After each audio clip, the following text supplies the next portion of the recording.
Hi everyone. Welcome to today's webinar on advanced evaluation of the fetal heart, presented by Dr. Alfred Abu-Hamad. At the conclusion of this webinar, participants should be able to discuss anatomic regions of the fetal heart and understand the important role of the three-vessel trachea view and the cardiac axis for detection of congenital heart disease. The AIUM is accredited by the ACCME. This webinar is designated for 1 AMA PRA Category 1 credit. Credits for this webinar are approved for physicians, sonographers, and radiologic technologists. Participants who complete the post-test with a grade of 70% or higher will be awarded 1 CME credit. As an ACCME accredited provider, it is the AIUM's policy to ensure that the contents and quality of this activity are balanced, independent, objective, and scientifically rigorous. All individuals who are in a position to control the content of an educational activity are required to complete a disclosure form.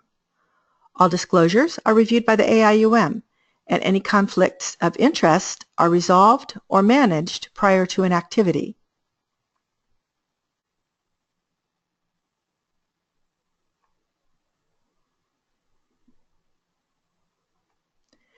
Dr. Abu-Hamad and Kathy Minton have no disclosures. During today's presentation, if you have questions for the presenter, you may type them into the question box on the right side of your screen. You will be able to submit questions throughout this webinar, but the presenter will not begin answering until the end of the presentation, at which time he will answer as many questions as possible. A recording of this webinar will be available on the AIUM website. And now, we're pleased to present Dr. Alfred Abu-Hamad. Thank you, Kathy. Let me see if I can, okay. Can you see my screen? Yes, looks great. Okay, great, thank you. Thank you, Kathy. I would like to thank Kathy Minton for organizing the webinar and the AIUM for asking me to speak to you today. I'm going to talk about advanced evaluation of the fetal heart, and primarily I'm going to focus today on the role of the three-vessel trachea view in the evaluation of the normal and abnormal cardiac anatomy. As Kathy had stated, I have no disclosures relevant to this presentation. So the three-vessel trachea view, a very important view that I'm going to take most of the time to discuss and describe to you. And I'll tell you that it is related to seeing the great vessels in their relationship as they come to the descending aorta. And what you would see, and I will go through the anatomy in details, is the pulmonary artery. So this is the anterior chest of the fetus. This is the spine right here, left side and right side. The pulmonary artery is the anterior vessel that gives rise to the ductus arteriosus as it connects with the descending aorta. The ascending aorta is located somewhere in the mid-chest, medially, and then it gives rise to the aortic isthmus as it connects with the descending aorta. And these two great vessels meet in a V-shaped configuration at the level of the descending aorta. Lateral to this on the right side is the superior vena cava, and the trachea is seen as an anechoic structure right here, and this view allows you to see the ductal arch and the aortic arch in their relationship to the trachea, the normal relationship being to the left side of the trachea. I will venture to say that this is really a very important view. Now, this may be exaggerating a little bit by saying maybe the only view that you need, maybe with the four-chamber view. So I'm hoping that I will convince you towards the end of this presentation how important is the three-vessel trachea view in your evaluation of fetal cardiac anatomy. So this slide shows an anatomic specimen at the level of the three-vessel trachea view, the corresponding ultrasound in grayscale mode and the corresponding ultrasound in color Doppler mode. And I want to highlight again the pulmonary artery ascending aorta superior vena cava, the ductal arch, the aortic isthmus to the descending aorta. And here in this view, you see the azygous vein actually as it drains into the superior vena cava. Note the location of the trachea, and the ductal arch and the aortic arch are to the left side of the trachea. So if you look at the AIUM guidelines for the performance of the fetal echocardiography exam, you will see that the 3-vessel trachea view is included. The 3-vessel trachea view is not listed, however, in the basic obstetric ultrasound exam. It only states, the AIUM guidelines state that evaluation of the outflow tracts should be performed, but do not specify which views to use for the outflow tract. If you look at the ISWA guidelines for the performance of the obstetric ultrasound exam, you see that the 3-vessel trachea view is included. Why is this the case? I think the 3-vessel trachea view is an easy view to get because it's a transverse slide up into the chest. We like transverse views in obstetrical sonography. That's how we measure abdominal circumference. That's how we look at the 4-chamber view. And sliding up into the upper chest will display the 3-vessel trachea view for you. So it does not require really much rotation, as I will illustrate in a minute. This schematic drawing here shows the relationship in the upper chest of the various views that exist. And I'm going to take this opportunity to show you, if you go up from the 4-chamber view, which is a view around this plane of the heart, and you slide up into the chest without really doing much rotations, the first view you encounter is the 3-vessel view. The classic 3-vessel view, as you see, is obtained at the level of division of the pulmonary artery into the right and left pulmonary artery. So what you see is the pulmonary artery, the right pulmonary artery, which courses under the ascending aorta, and the left pulmonary artery going to the left lung. This view is actually difficult to get, in my opinion. It's a very thin slice, and sometimes it's really hard to get. But that's the classic 3-vessel view. People misname the 3-vessel trachea view as 3-vessel view. It's important to note that it is not. The 3-vessel view is a view that is a little bit more inferior from the 3-vessel trachea view. So if I keep sliding up from this level, and the next view I encounter is what's called the ductal arch view. So 3-vessel view, ductal arch view. In the ductal arch view, as the name implies, you would see the pulmonary artery and the ductal arch. And the aorta is on cross-section. Superior vena cava is on cross-section. Here you see the trachea and the esophagus inferior to that. If I keep going up in the chest without doing any rotations, the next view that I get is called the aortic isthmus view, or the aortic arch view. This view is the highest view in the chest for the great vessels. You see how the aortic arch curves as the highest great vessel, way above the division of the pulmonary artery. And here you see only 2 vessels. You see the superior vena cava in cross-section on the right side, and you see the aortic isthmus right here connecting with the descending aorta. Be careful not to mistake this view with an abnormal 3-vessel trachea view.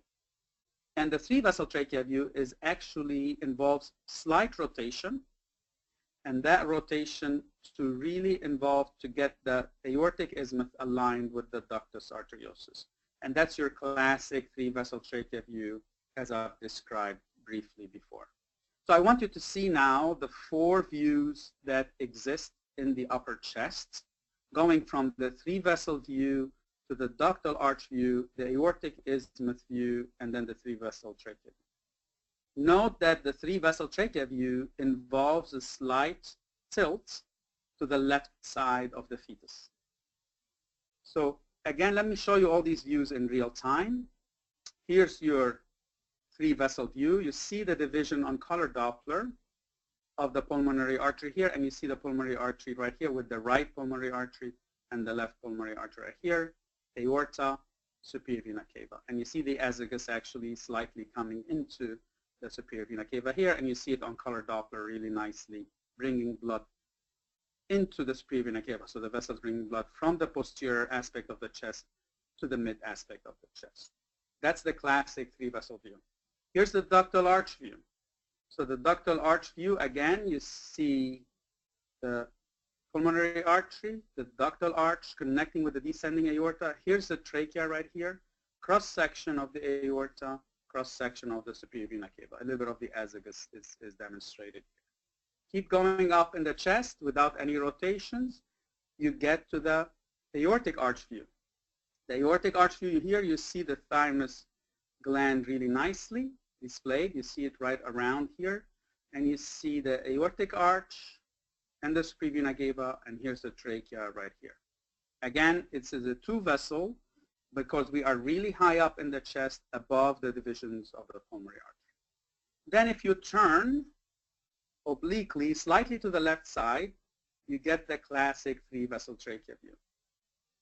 Pulmonary artery, ductal arch, aorta, aortic isthmus, superior vena cava. I don't see any blood flow in the superior vena cava because I'm at a little bit of a higher velocity to get the blood flow in the great vessels, but you see a little bit of the azygos vein dumping blood into the superior vena cava here. So these are, I want to show you and share with you the various planes in the upper chest of the fetus and how important those views are. And this clip shows you going from the three-vessel view to the ductal arch to the three-vessel trachea view. And what I want you to focus on, the rotation in the fetal chest here that it involves to get to the three-vessel trachea view. So here you see, here's the three-vessel view, ductal arch, and three-vessel trachea. And you see how I'm rotating a little bit to angle to the left side of the fetus to be able to get the three-vessel trachea view together. And my advice to you is to really practice on every patient that you scan, looking at cardiac anatomy, how to get those views so you become very comfortable in obtaining it. Now going up into the chest even higher, beyond the aortic arch view, you will encounter the brachiocephalic vein.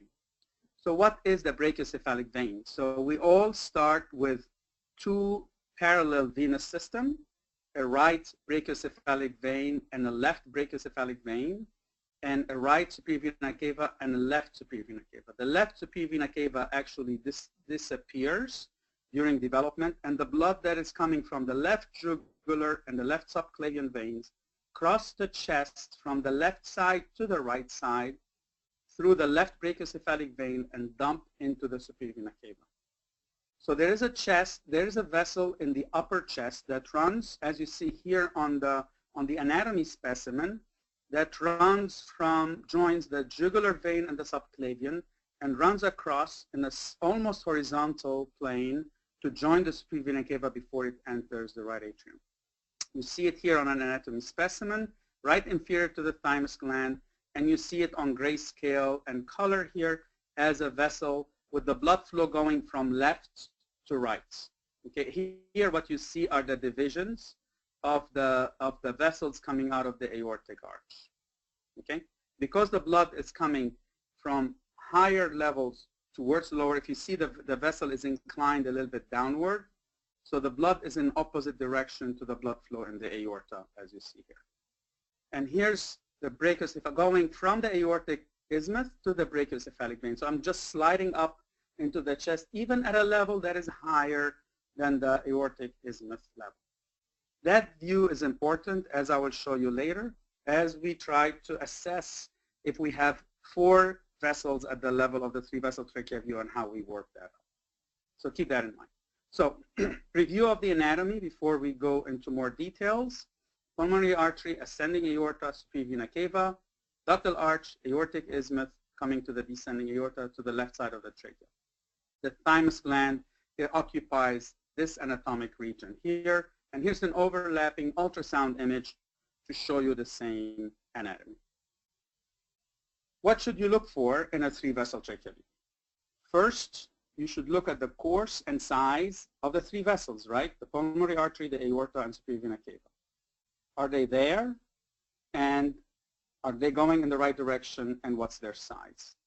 We should look at the aortic isthmus and ductus arteriosus. Do they exist first? And two, what kind of blood flow do they have? Is it retrograde or forward? And what's the size that they do? Is the aortic arch right-sided or left-sided in relationship to the trachea? Do we see the thymus glands? And as we add color Doppler, what direction of flow do we see? And these are all important things. And do we have extra vessels? Do we have a fourth vessel at the level of the three-vessel trachea view? And is this a persistent left superior vena cava? Or is this a vertical vein, as I would show you, from an anomalous pulmonary venous return? Okay, so normal three-vessel trachea view. Again, spine is posterior, pulmonary artery, ductal arch. Here you don't see the aortic arch. I'm a little bit oblique here. The superior vena cava, trachea, thymus gland. Again, here's another normal patient. Ductal arch, aortic arch, trachea, superior vena cava. You see the azygous vein right here. Color Doppler, very important to show you the flow in the great vessels. Sometimes you see the azygous vein as in here. And if you go a little bit obliquely, you see the thymus gland between the mammarian arteries as you see right here. What kind of flow should we see in the pulmonary artery and aorta, or ductal arch and aortic isthmus? The flow should be always towards the spine. Remember, the aorta, the descending aorta sits right anterior to the spine, so the flow should be towards the descending aorta. So if the spine is posterior, you should see blue color in both. If the spine is anterior, you should see red color in both. Now, I will kind of adjust this by saying a little bit, if you are at a 9-degree angle, if you are at a 9 o'clock angle to the spine, one vessel on rare occasions may be different color than the other. You always have to figure out your insonating angle, and are you perpendicular to one vessel or one is more oblique to the other. But in the greatest majority of cases, both vessels will show you the same color, and the color will be towards the spine. Here's a clip showing you going from the 4-chamber view to the 3-vessel trachea view as you see right here. Very, very important view for the evaluation of the great vessels in early gestation. I cannot overemphasize how important. If you are looking at the fetus in more details in the first trimester and looking at the anatomy, and if you're looking at cardiac anatomy in the first trimester and maybe early second trimester, 12, 13, 14, 15, maybe 16 weeks, the 3-vessel trachea view, in my opinion, especially at earlier gestations at 11, 12, 13, is very, very important because it's much easier to get, and it allows you to see the relationship of the great vessels. Looking at this fetus at 11 weeks, I could tell you that I'm reassured that there are 2 great vessels that are equal in size that have forward flow in them. So I've ruled out a lot of conotruncal anomalies that can be of serious consequences. I put this to show you how the 3-vessel trachea view is in relationship to the aorta. So I want you to see the ascending aorta here and look at the curve that it does to come to the aortic isthmus right at this level. This is the aortic arch, right? That's the curve that it takes to the aortic arch to curve and come down to the left side. So keep that in mind as you look at how does the ascending aorta ends up into the aortic isthmus. It makes a fairly sharp curve in the upper chest. And here's a 3D to show you the relationship of the great vessels as they come out of the heart. So we are going to look at the number of vessels. Are they normal or abnormal? And if they are abnormal vessel size, is the vessel large or small? And do we have abnormal numbers? Do we have abnormal course and alignment? Is one vessel discontinuous and doesn't continue all the way to the descending aorta? What kind of flow we have? And many times when you have major anomalies, there's several signs that are present together. And hopefully through the rest of the presentation, I will show you some examples of what to look for and what's the significance of what you are seeing. So we see 3 vessels at the 3-vessel trachea, but one of the vessels is small. So here we are seeing the pulmonary artery, the ductal arch. We see the aorta, we see the superior vena cava, here's the trachea.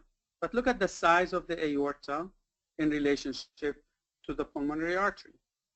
So what could give me a small aorta, but there's forward flow in it? So here I'm thinking about aortic stenosis, and I'm thinking about maybe coarctation of the aorta. So these are the two things I'm thinking about. So I put here coarctation of the aorta, but it could be mild aortic stenosis. On this view, on the B panel, I see a pulmonary artery of normal size, maybe slightly increased. I see a small aorta, but there's reverse flow in the aorta, as you see. Remember, the spine is posterior. Flow should be blue right here. I see a trachea and a spherical canal.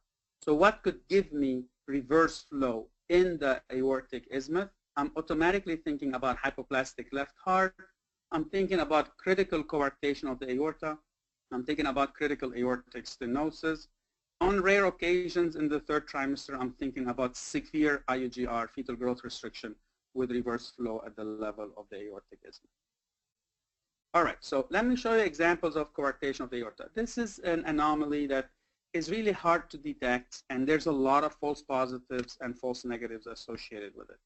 Typically what we see is as you look right here, discrepancy in size between the right ventricle and the left ventricle. This is typically the first clue to the presence of coarctation of the aorta in the third trimester, or even in the first trimester, as a matter of fact.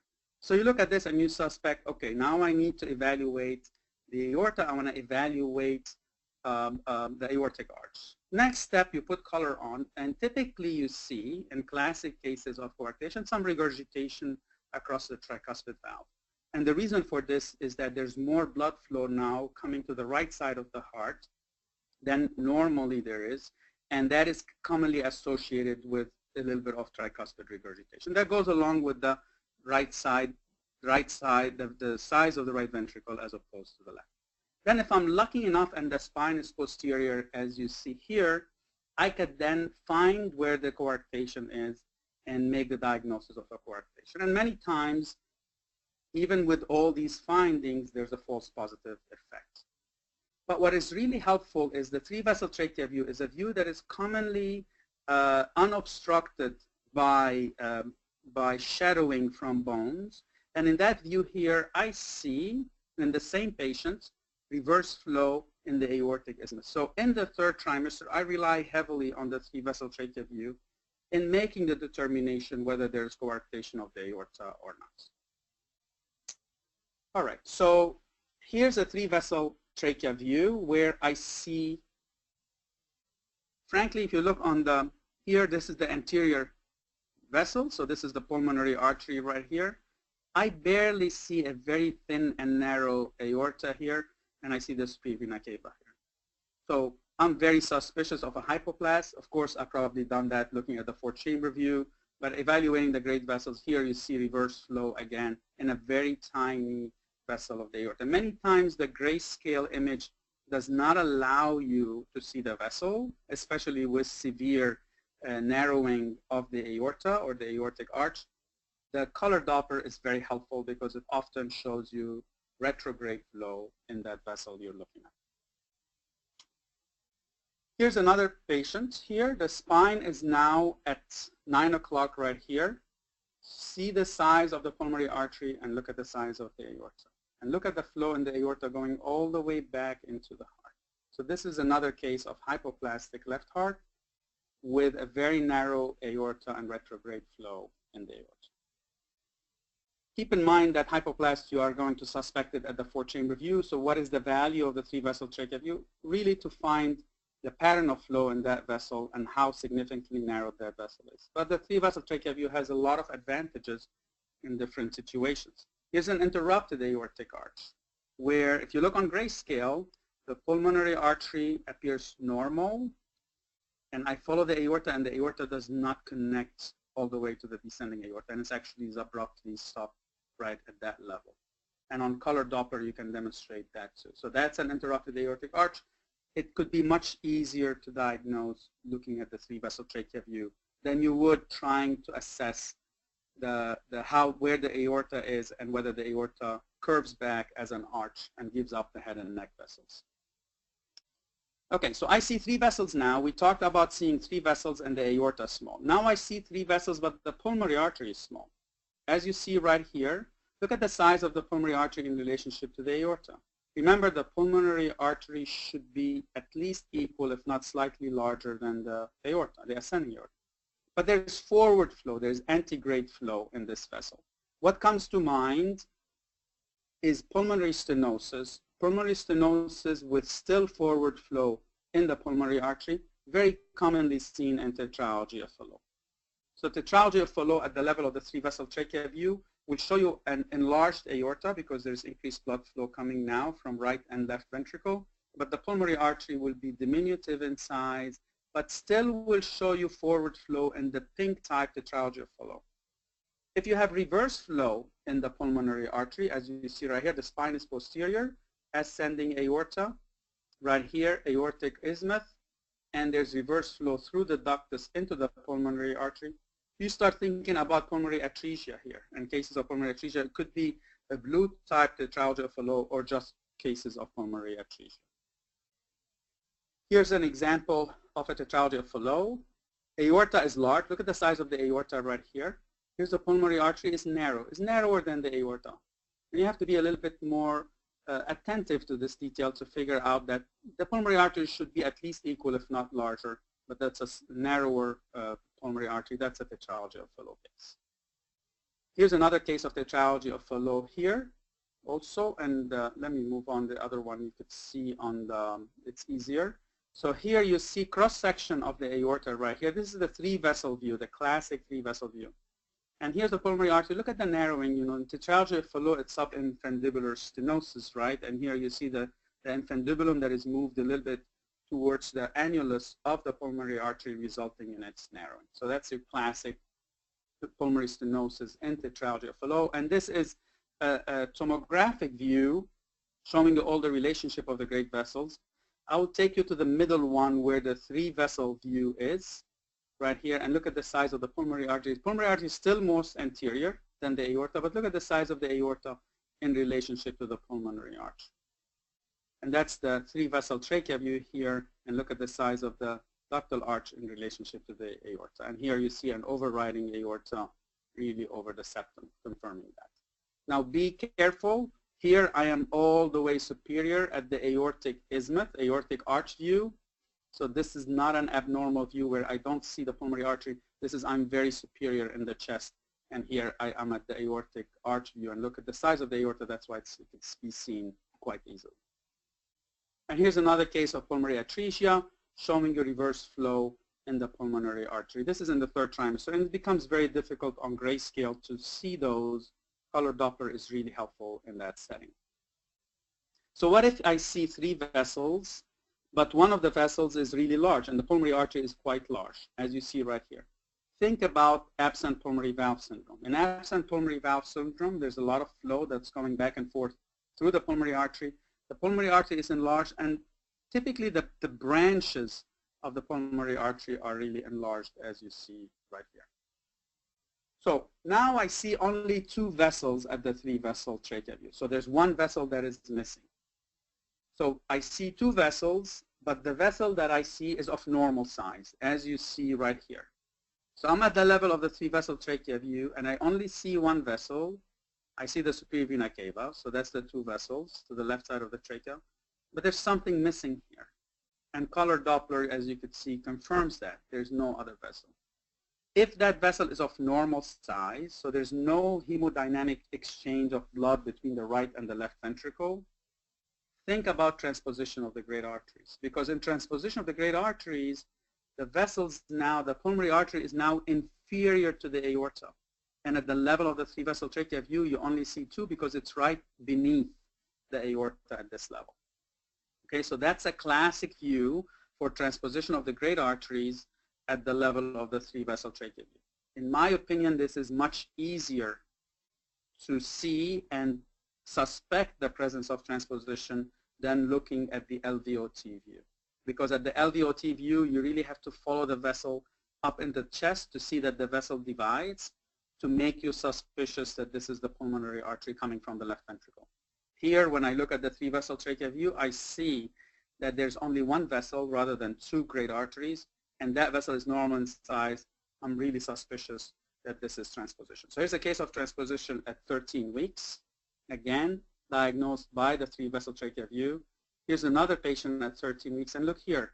I see only one vessel coming down. This is the superior vena cava here. And look at that, and that's the trachea. And that vessel is normal in size. So that's a classic case of transposition of the great arteries. And here's another case right here. If I go up and down, you see the one vessel, and then I'm going inferior to show you the divisions of the pulmonary artery right inferior to that vessel. Now, on some occasions, not all transposition of the great arteries will have 2 vessels at the 3-vessel trachea view. In my experience, the majority of them will have only 2 vessels. That's your classic transposition. And that is what you will see. You will see only 2 vessels, and that vessel that you see is normal in size and has this characteristic convex shape to it, and that determines that that's the aorta. So these are classic signs for transposition. But as I mentioned, not all transpositions will have only 2 vessels. On occasions, you may have, as you see, this is another case of transposition, and I see 3 vessels at the 3-vessel trachea view. And that's in the maybe less than 5% of transposition cases. This is dependent on the relationship of the great vessels anatomically to each other. But what is the key to the diagnosis? The key to the diagnosis here is that the aorta is still more anterior than the pulmonary artery. So classically at the 3-vessel trachea view, if you remember, the pulmonary artery is anterior, the aorta is in the middle, superior vena cava below. Here you would see that the aorta is more anterior, closer to the chest wall than the pulmonary artery is. So keep that in mind, that is, these are side-by-side transposition. They are uncommon, but the clue to the diagnosis is that the aorta is still more anterior. So now if I see 2 vessels, but that vessel I see is large. So I see one great vessel that is enlarged. So what do you think about? Think about common arterial trunk. Remember, in common arterial trunk, there's one vessel that comes out of the heart and then gives branches to the pulmonary artery and then the aorta.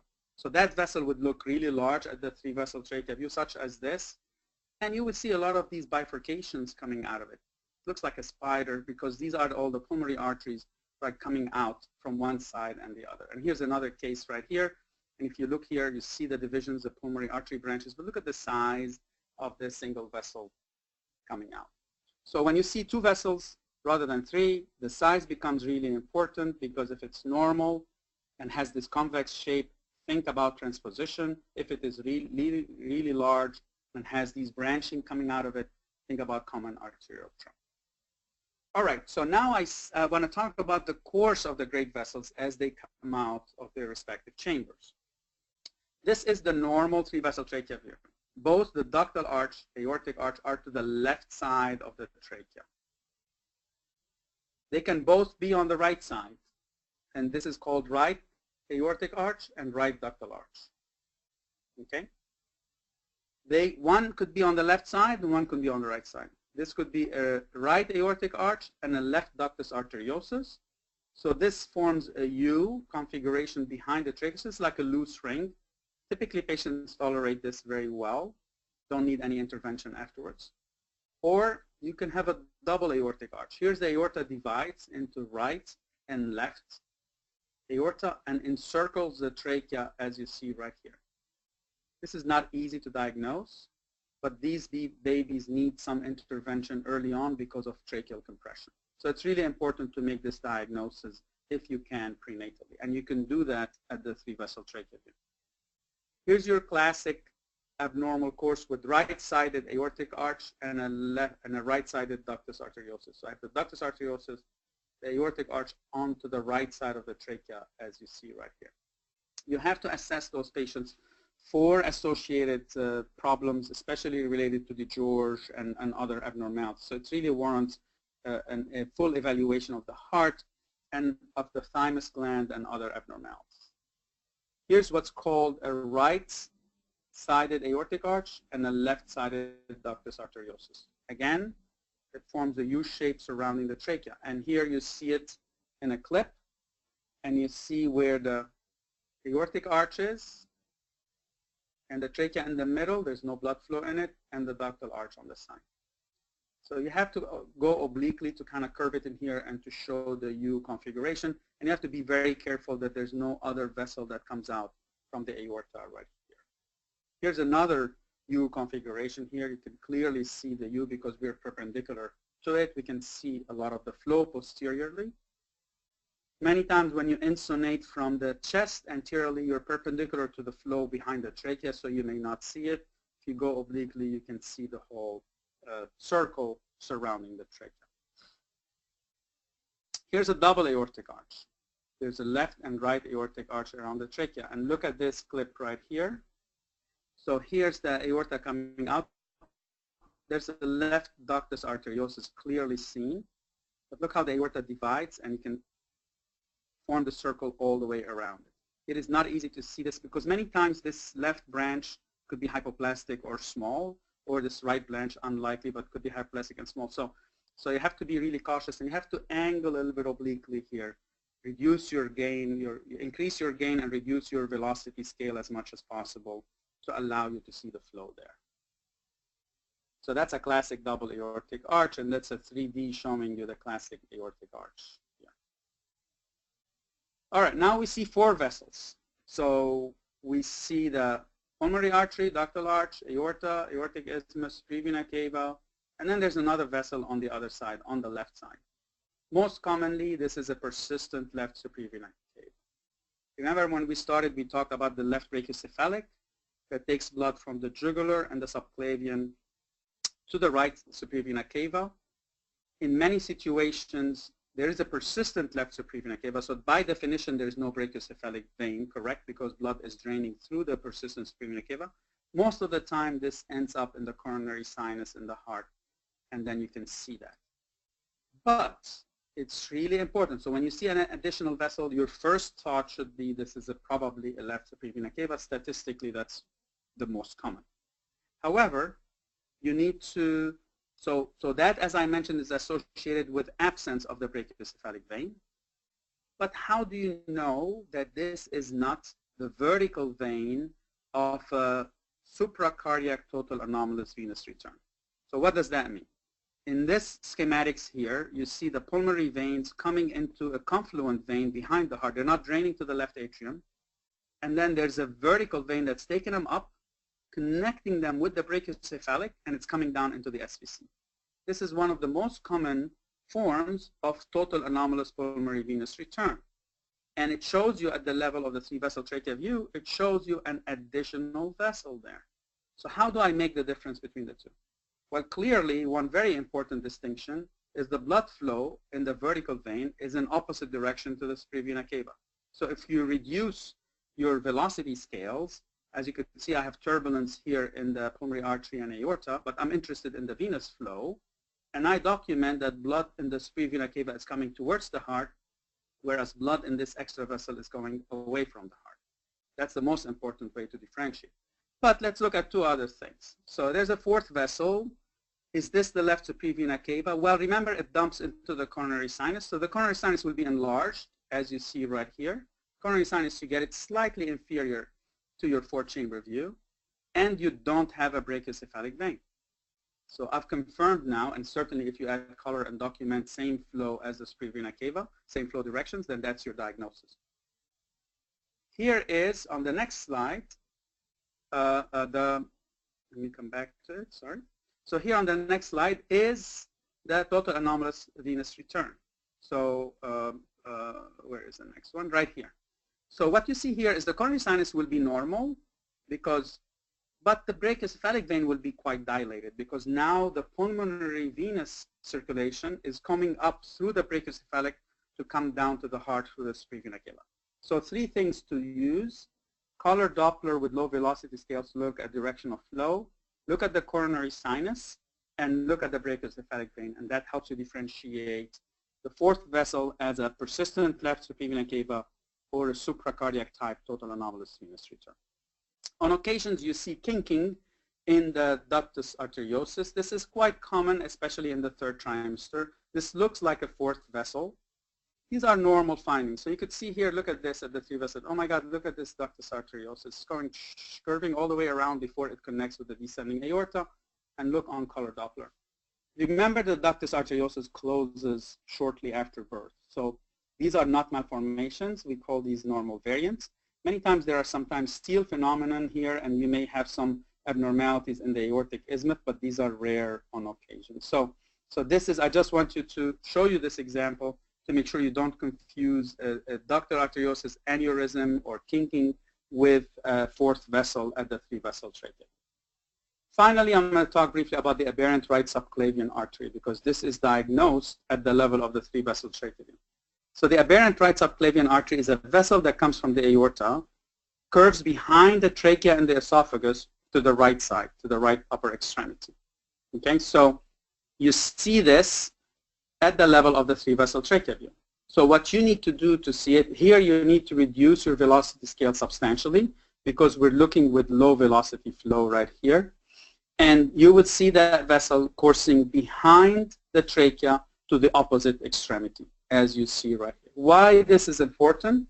There has been some associations with Down syndrome in those cases, with a relative risk somewhere around 3 to 4 likelihood ratio. So it's quite significant actually. So what we do, if we see this, we look at the risk for the patient. That's what we do currently. If the patient is really low risk for as part of her Down syndrome screen, especially if she had cell-free DNA and those results are normal, then we move on. If the patient is moderate or high risk, then we counsel her about this finding, and the option for invasive diagnostic testing are then discussed.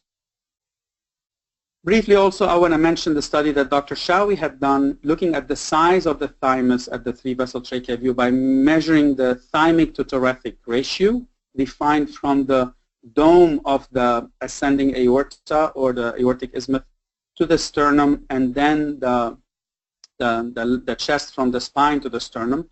And babies who have small thymus glands because of the George syndrome or other things will have a very, very low, will have abnormalities in that ratio as you see here.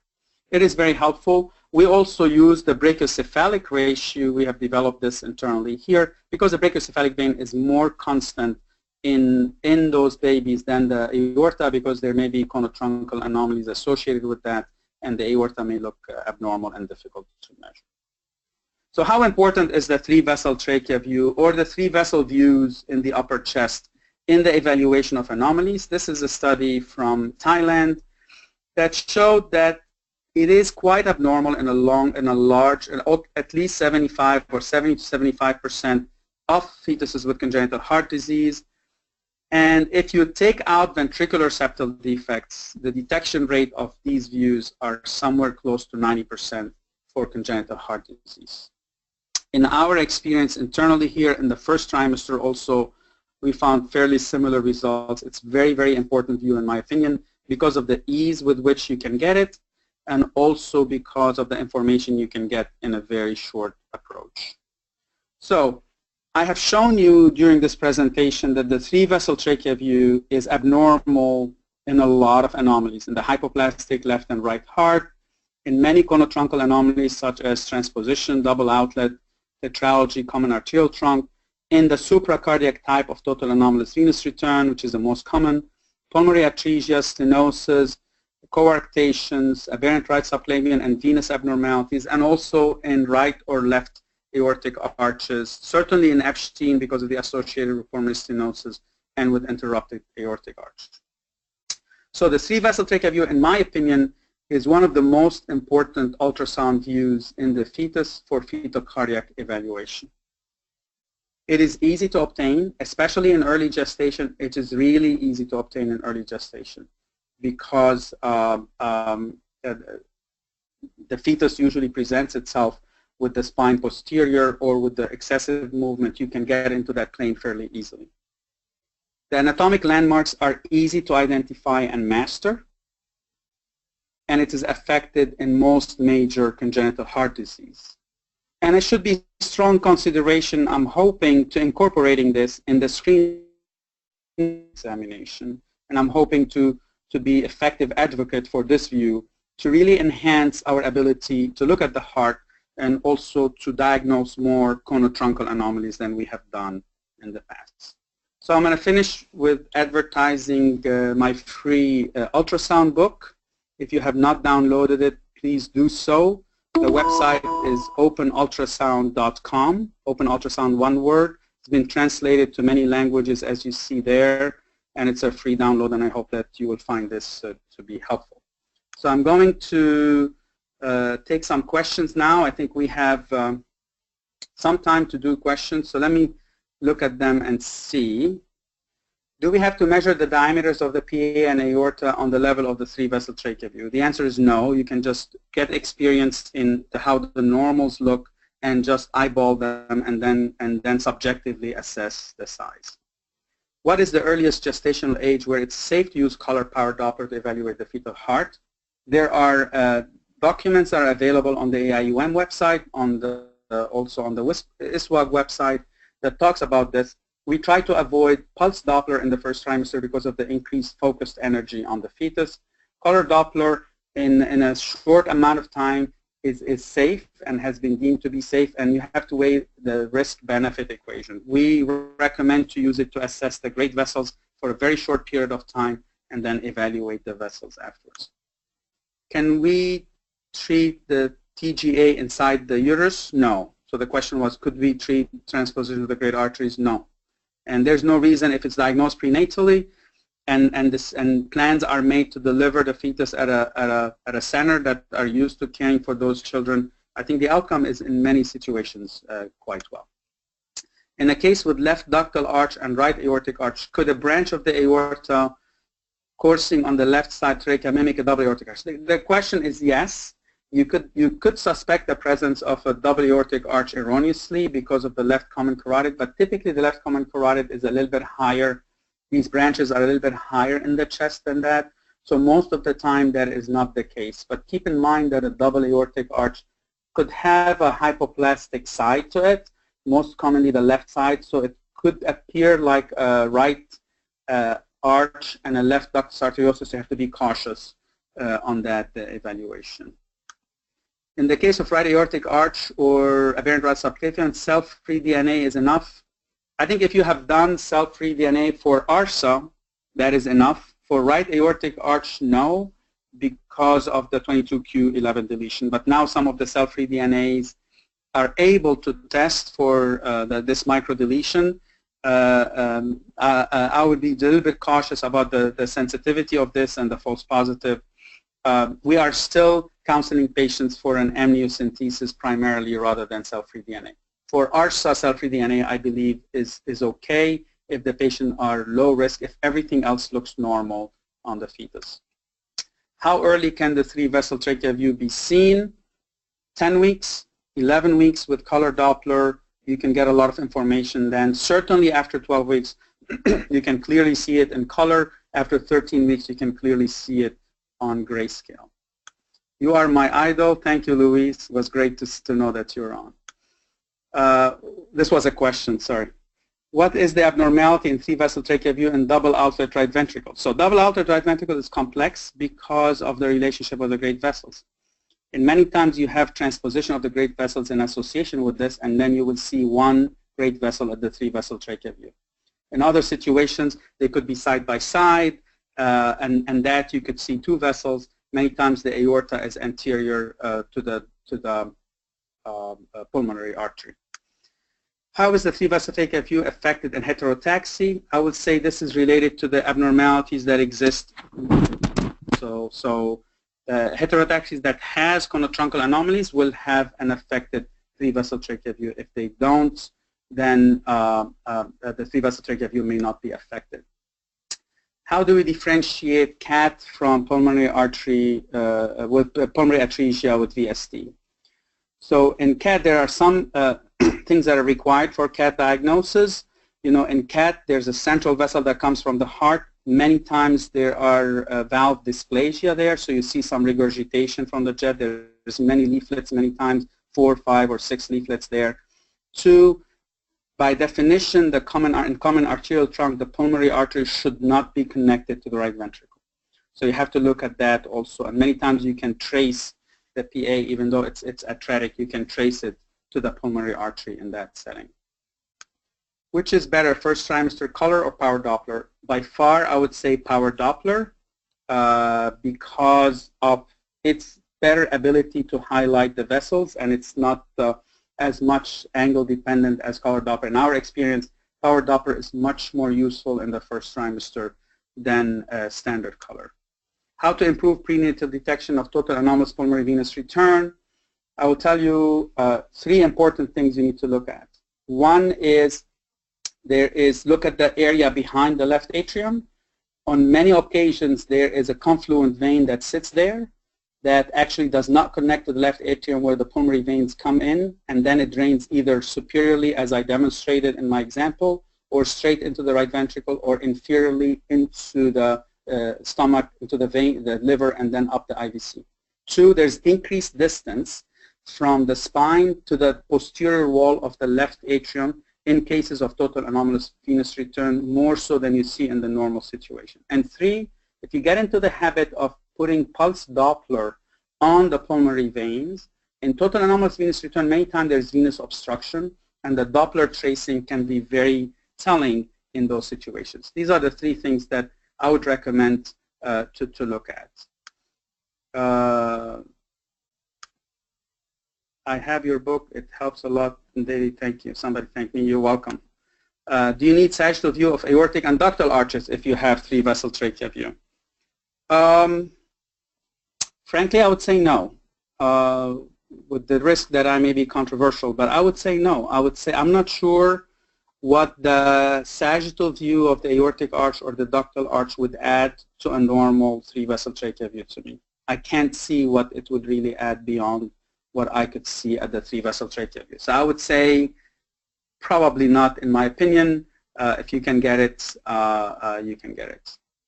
So these are kind of like, let me see this one. Sorry, spectral Doppler for paratemporal evaluation. Spectral Doppler we try to avoid in the first trimester because of the focused energy, as I have mentioned.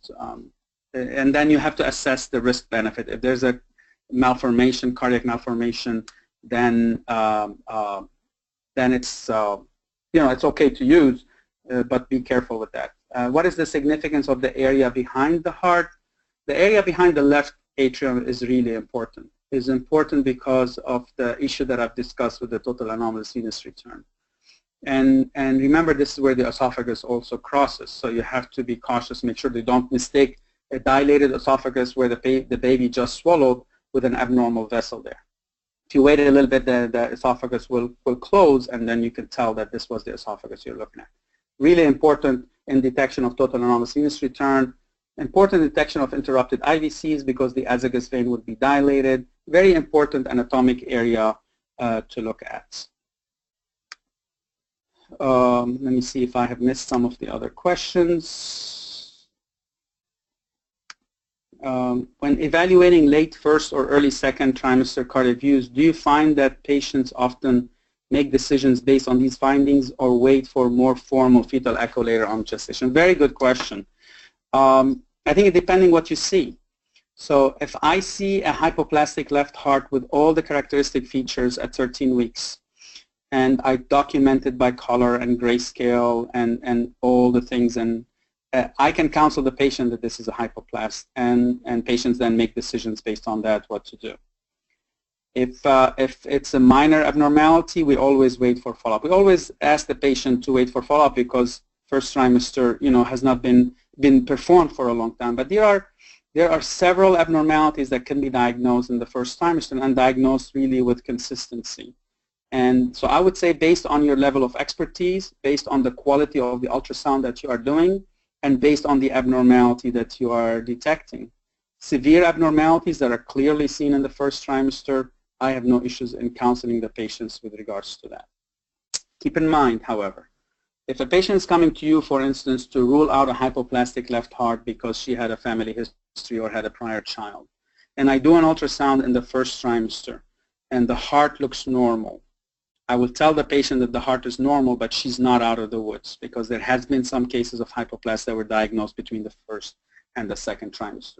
So we're still learning about what we see in the first trimester, but I could tell you that I'm hoping, and if you are, certainly you're committed to ultrasound and interested in ultrasound because you're on the webinar, we're going to be doing a lot of more first trimester ultrasounds, I anticipate, in the next 5 to 10 years. And I anticipate that the first trimester ultrasound will play a much bigger role in our evaluation of the fetus, both from an anatomy point of view, but also from a functional and risk assessment point of view into the future.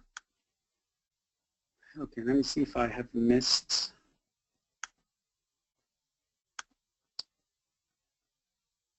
I think I have addressed really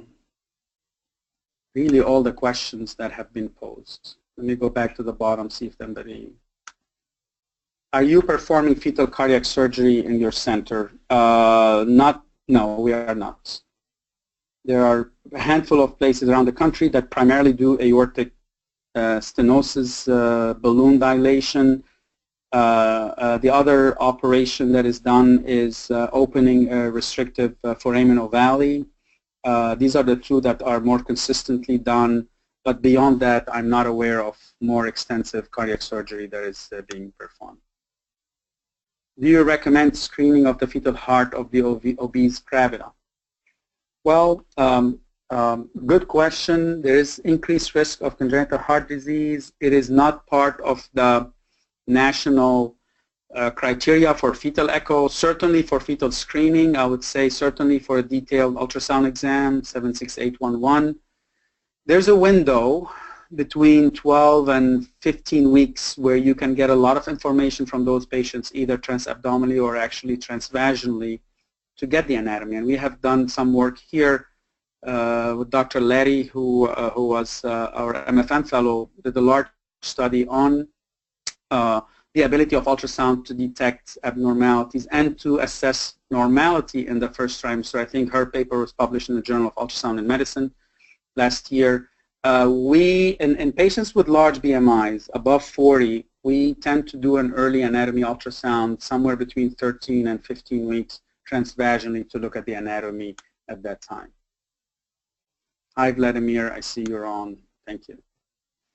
Okay, I think I've addressed all the questions. Thank you very much for taking the time to joining the webinar. I really enjoyed being part of it. Thank you. Kathy? Yes, and thank you so much, Dr. Abahamid, for this great lecture, and our thanks to all of you who participated today. Everyone, please remember to complete the post-test and the activity evaluation.